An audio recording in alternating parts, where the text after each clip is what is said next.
Paolo Avellino, bagong taon, bagong pasabog sa career at love life.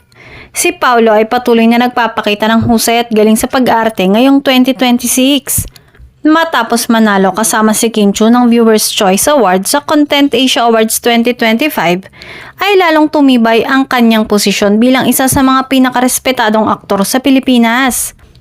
Kilala siya sa versatility mula sa drama hanggang sa rom-com at patuloy na kinikilala sa iba't ibang award bodies sa bansa at sa international scene.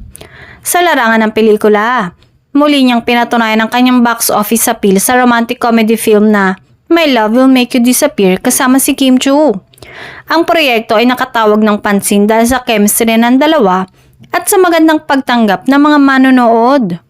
Bukod dito, aktibo rin siyang nasa telebisyon, lalo na sa bagong teleserye nila na The Alibi na inaabangan ng mga fans at kinikilala bilang isa sa mga pinakamalaking projects niya sa kasalukuyan. Hindi lamang sa trabaho ang pinapansin kay Paolo.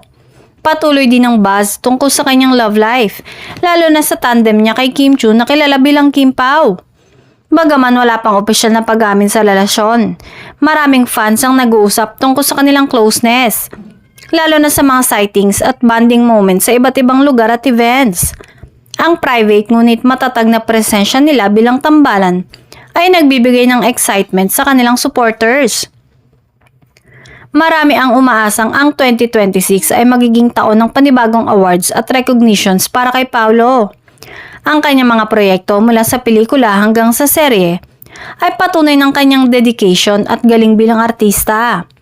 Malaki rin ang posibilidad na may panibagong projects na ipapahayag sa susunod na mga buwan, na lalo pang magpapakita ng versatility at popularity niya sa industriya.